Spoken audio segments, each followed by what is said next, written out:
chers téléspectateurs, et bienvenue sur la chaîne éducative du Mali, ITV Afrique. S'il est vrai que la lecture est la clé de toutes les connaissances du monde, les écrivains du monde entier méritent la couronne de l'immortalité. Encore une fois, bienvenue et merci d'être avec nous comme promis.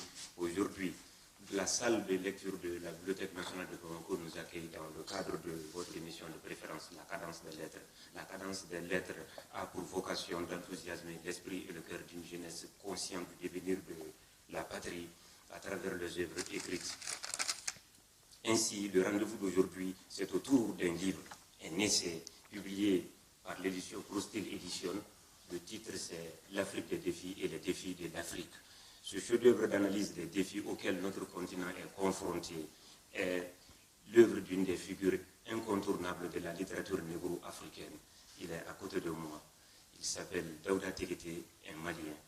Il s'appelle Daouda Tekete. Avant de rentrer dans le vif du sujet, je vais lui donner la parole. Bonjour, tonton. Bonjour. L'Afrique des défis et les défis de l'Afrique est une de votre parution. Et nous avons constaté que dans ce dernier temps, en 5 années, vous avez pu au moins mettre en œuvre 9 documents. Et ces 9 documents contribuent aujourd'hui à retracer ce qu'il faut pour la jeunesse. Donc, avant de rentrer dans le vif du sujet, c'est mieux que vous vous présentez. Qui est Daouda Tekete? Très bien. Bon, il y a un adage bien de chez nous qui dit que Moro Magni Yereda. Il n'est pas aisé de parler de soi-même, mais je vais m'y employer. Je suis journaliste de formation. J'ai fait ma formation de journaliste à l'École supérieure de journalisme de Paris, ensuite à l'Université d'État de Leningrad, en ex-Union soviétique. Après donc mes études, je suis rentré chez moi, au Mali, où je me suis présenté au concours d'entrée à la fonction publique en 1987.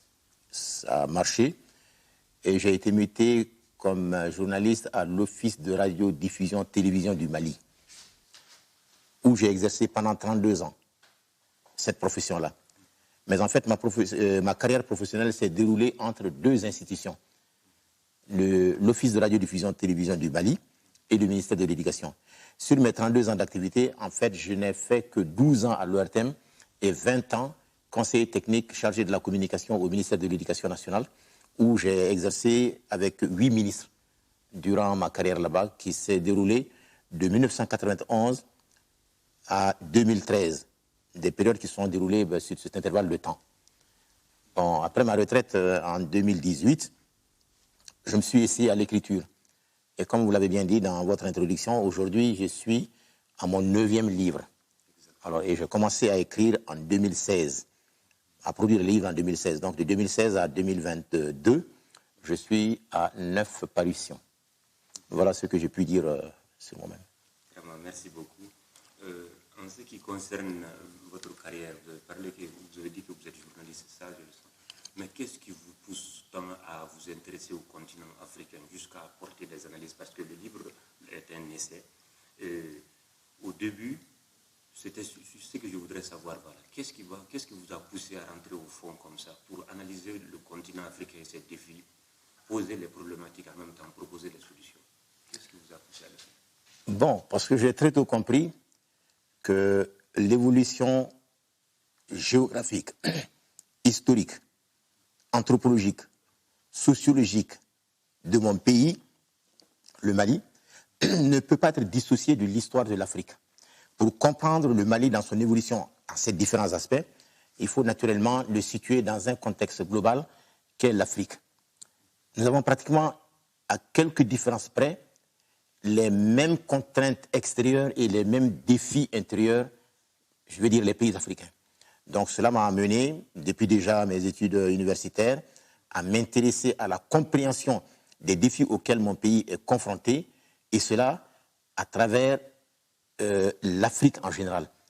Donc c'est ce qui m'a poussé à m'intéresser à l'Afrique, en comprenant que mon pays ne peut pas être compris, étudié, analysé et faire des propositions de solutions par rapport aux problèmes qui nous assaillent en dehors de l'Afrique.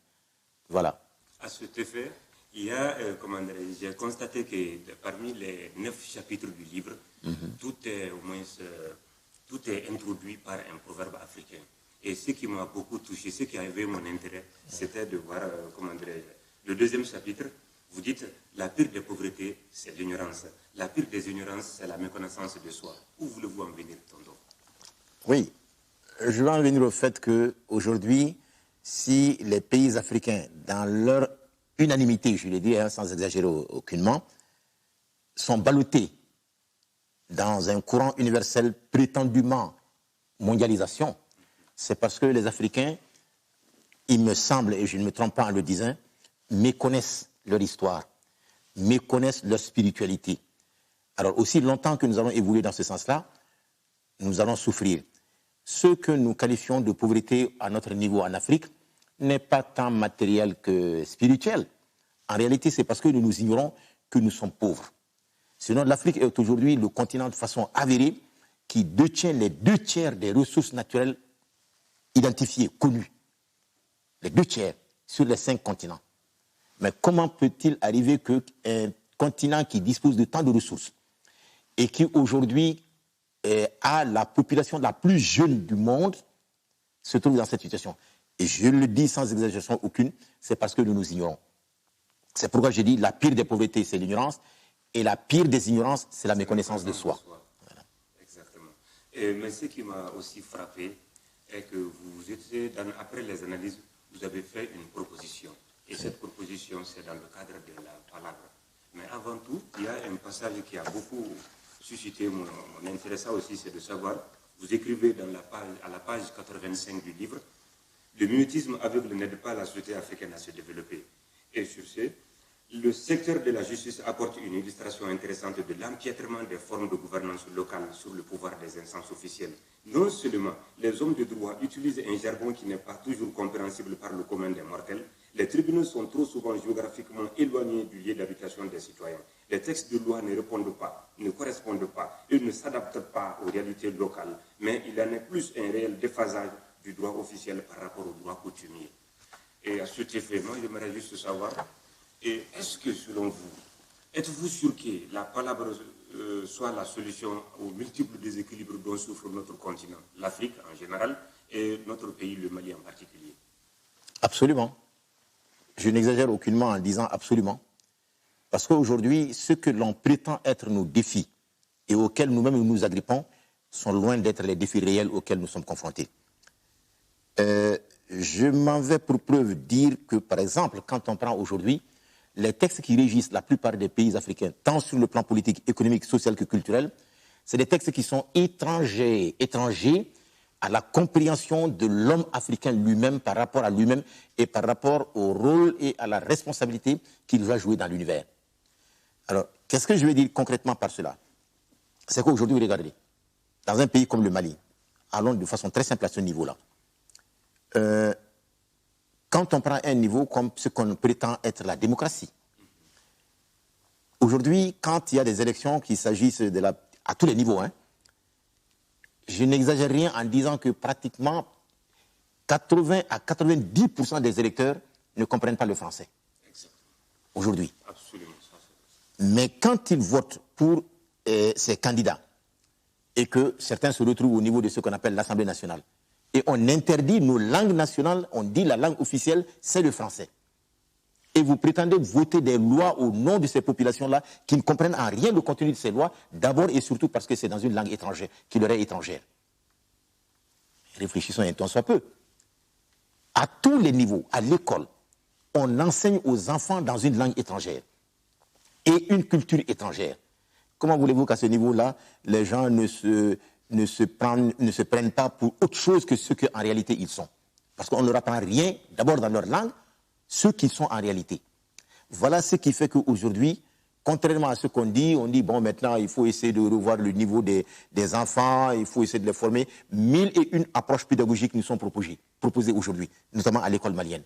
Mais vous voyez que malgré tout cela, d'année en année, le niveau se déprécie, le niveau baisse, depuis le préscolaire jusqu'à l'université. Pourquoi? Parce que d'abord, on enseigne dans une langue qui n'est pas la nôtre.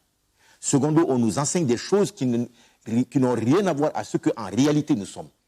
Donc c'est tout cela que j'ai voulu mentionner dans ce livre-là et faire en sorte que nous revenions, que ma contribution à aider l'homme malien et l'homme africain à revenir à lui-même, je le fais à partir de ce que nous avons déjà vécu dans notre histoire. Pour en venir à la palabre dont vous avez parlé, l'arbre à palabre, en réalité, ce que on voit aujourd'hui à travers le monde comme système de gouvernance, qu'il s'agisse des pays européens, des pays asiatiques, etc., etc., mais c'est des choses qui sont fortement inspirées des traditions africaines, en réalité, mais qui ont été adaptées de façon galvaudée à d'autres niveaux.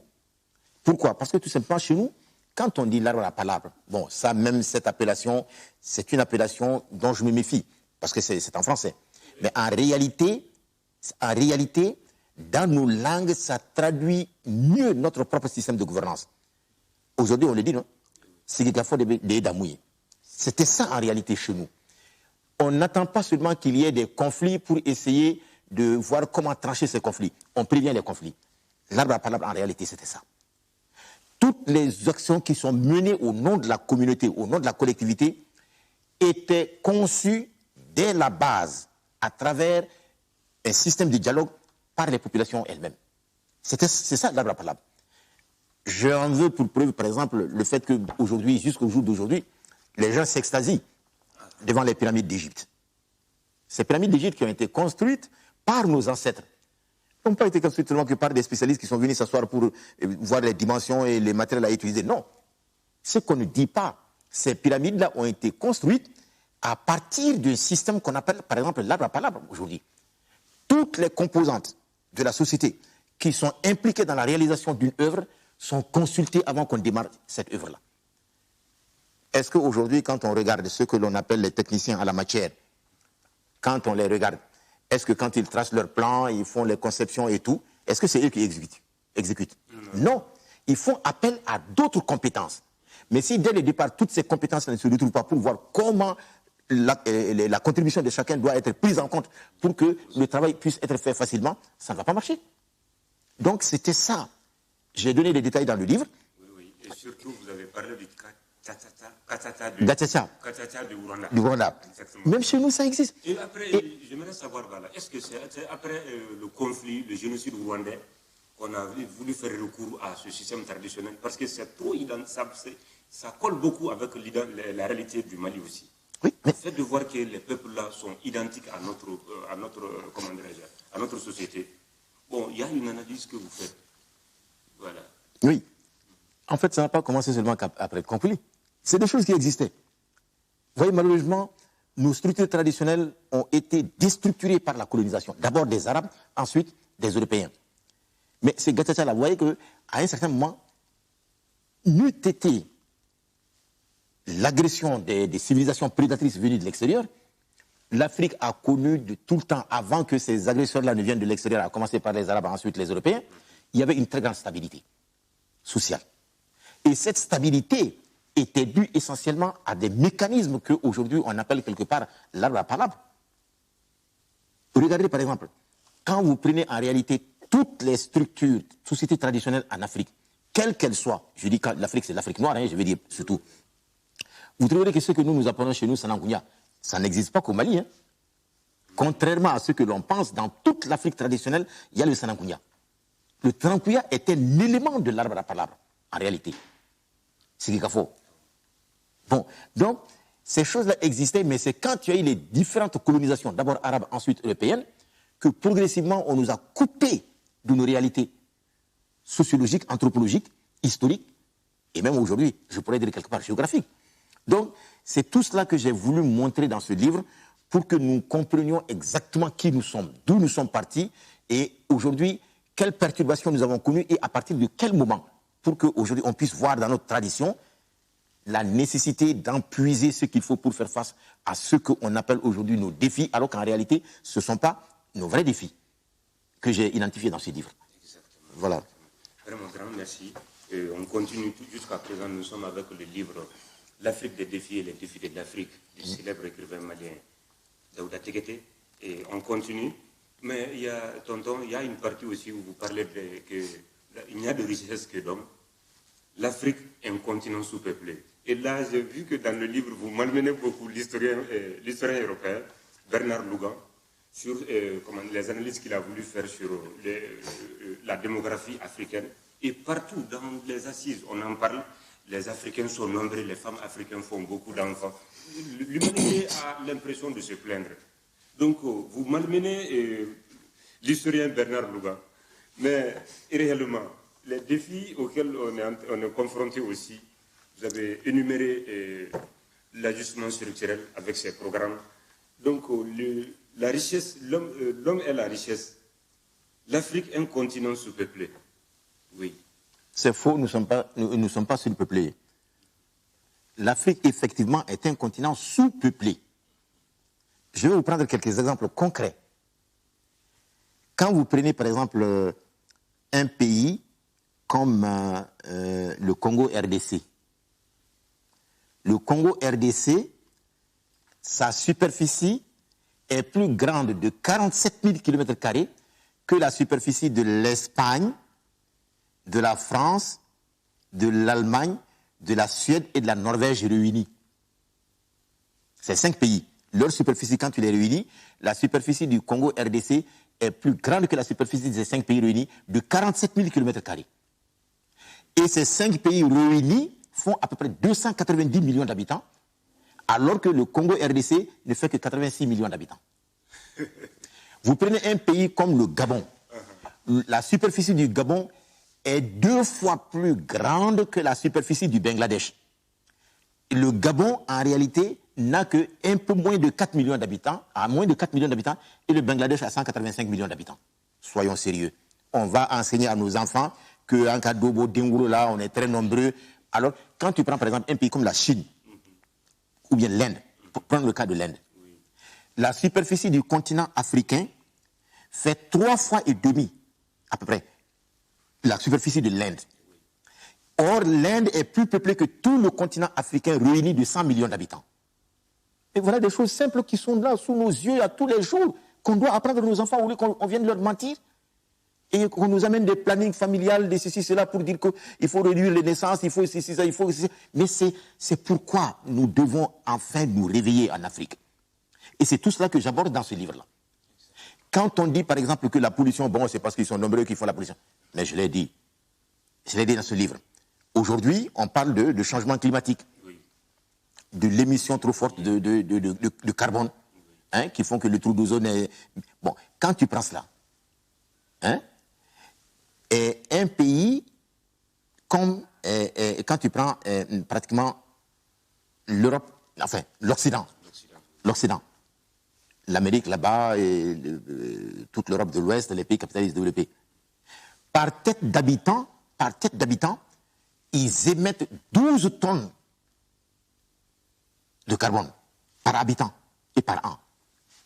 La Chine, 3 tonnes de carbone par habitant et par an. L'Afrique, vous savez combien? 300 kilos. Qui pollue l'atmosphère? Qui contribue le plus au changement climatique, que le climat se détériore dans ces conditions? Nous ne faisons que 300 kilos par an, par habitant. La Chine, 3 tonnes par an, par habitant. L'Europe occidentale et le monde capitaliste développé, l'Europe de l'Ouest, enfin les États-Unis et 12 tonnes. Soyons sérieux. C'est des choses comme ça qu'il faut apprendre à nos enfants pour qu'on arrête de leur mentir. C'est vrai aussi, je m'empresse d'ajouter, que nous avons tous ces problèmes-là quand j'entends les gens dire que bon, le taux de scolarisation, on n'arrivera à maîtriser tant qu'on ne maîtrise pas notre croissance démographique. Mais il n'y a pas plus mensonge que cela. C'est vrai que le système d'école que la colonisation a hérité ne peut pas être ce qu'il nous faut pour que nous soyons des hommes en mesure de maîtriser notre environnement. Parce qu'on nous a perturbés. On nous amène des choses qui ne correspondent rien à notre stabilité, à notre harmonie intérieure, et nous nous agrippons à cela. Mais voilà tout cela qui fait, c'est pourquoi le système éducatif dans tous les pays africains est à revoir de fond en comble, a complètement changé du préscolaire jusqu'à l'université.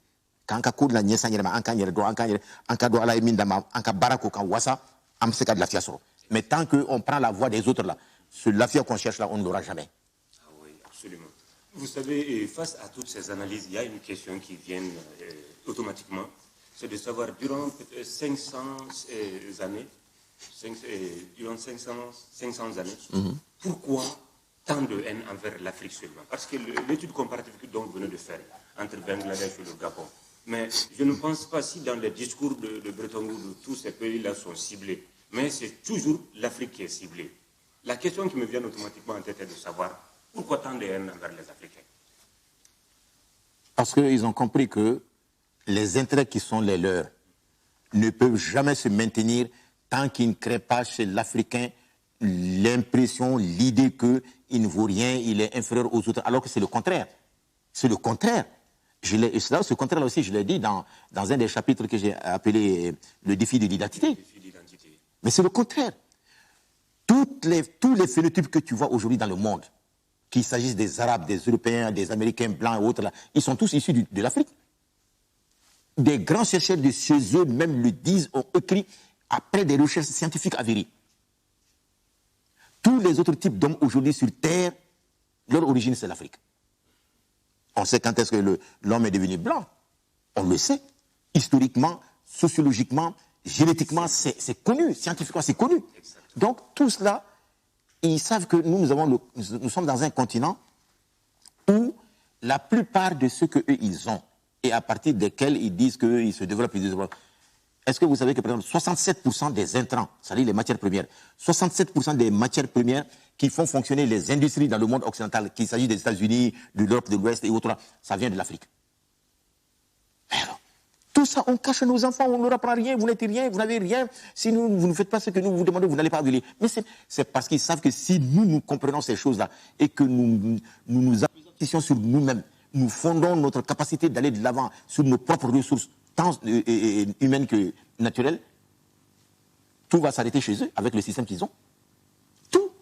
Alors c'est pourquoi ils font tout pour avoir, à travers tous ces systèmes d'information, à travers nos écoles, à travers les télévisions, à travers tout ce qu'ils font, ils véhiculent des idées qui amènent les Africains à ne jamais prendre confiance et conscience d'eux-mêmes, mais plutôt à continuer à dépendre d'eux, parce que si nous prenons conscience de nous-mêmes, de nos capacités, et que nous travaillons à partir de nous-mêmes, tout va s'arrêter chez eux. Parce qu'ils n'ont rien pour aller dans ce sens-là, en termes de ressources naturelles. À Bébé Yandé. Bon, donc, c'est pourquoi ils créent, historiquement, scientifiquement, des mensonges. Un mensonge n'est jamais scientifique. Des mensonges qu'ils viennent nous inculquer dans nos écoles, dans nos universités, à travers leur télé, à travers leur radio, à travers les journaux, à travers les programmes qu'ils viennent nous proposer. Des idées qui font que et pour relever tous ces défis, il y a une proposition qui est plus qu'un appel de pied que vous avez lancé vers la fin du livre. C'était retour et recours aux sources. Et dans ce cas, j'ai appris dans votre livre que Osiris est Aïssata. Isis est, c'est l'appellation arabe qui a donné Aïssata à Isis. Isis, c'est l'un des dieux grecs. Déesse. Non, pas grec. Une déesse. Déesse, égyptienne. Oui, de l'Égypte pharaonique. Exactement. Donc, il y a une trinité, la trinité de l'Égypte pharaonique aussi, il y a une trinité là-dedans. Osiris, Isis et Horus. Oui. Donc, retour et recours aux sources. Où voulez-vous en venir? C'est très simple. Je prends un exemple très simple dans la vie. Est-ce qu'on n'a jamais vu un manguier pousser, croître et se développer avec les racines d'un citronnier? Jamais. Donc, si nous ne revenons pas à nos sources pour de la partir avec la voie que nos ancêtres ont créée, pour que nous redevenions nous-mêmes, on a tout faux. On a tout faux. Alors, c'est aussi simple que ça. Est-ce qu'on n'a jamais vu un arbre croître, résister au vent sans ses racines? Si nous abandonnons nos racines, mais nous allons être la merci de tout, on va mourir. Tout ce qu'aujourd'hui on est en train de faire dans les pays africains, qu'on nous prétend nécessairement, on nous demande d'adopter parce que c'est universel, ce n'est pas universel, c'est leurs intérêts à eux. Et tant qu'on est comme ça, nous allons progressivement mourir. Mais regardez aujourd'hui ce qui se passe même au Mali, avec les sanctions de la CEDEAO. Cela ne se serait jamais produit si on était resté sur la voie de nos ancêtres. Comment des Africains, des gens qui prétendent être des Africains, condamnent un pays africain parce qu'il a voulu être indépendant? Mais c'est tout ça. Parce qu'on ne recourt pas à nos sources. ça ne se serait jamais produit si on était resté dans la voie de nos ancêtres.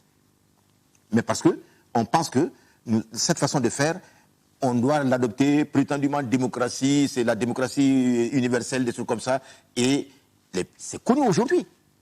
Une puissance étrangère, nommons les choses clairement. La France qui a poussé la CEDEAO à faire ça. C'est la France qui a poussé la CEDEAO. Alors, c'est parce que tout simplement, on n'est pas africain seulement que par la couleur de la peau. Hein. L'éducation. Quand l'éducation manque, tu es tout autre que ce que en réalité, tu crois être. Alors, c'est tout ça. Alors, quand je dis recours aux sources, recours et retour aux sources, je parle de tout ça. C'est en connaissance de cause, en connaissance de ce que nos ancêtres ont eu à établir et qui a fait qu'avant que ces civilisations prédatrices venues de l'extérieur ne nous agressent, l'Afrique est un... Regardez la civilisation de l'Égypte pharaonique, 3000 ans. Toutes les connaissances pratiquement dont l'Occident se targue aujourd'hui. La source, c'est l'Afrique, c'est l'Égypte pharaonique. Je prends un tout petit exemple pour ceux qui sont encore à l'école.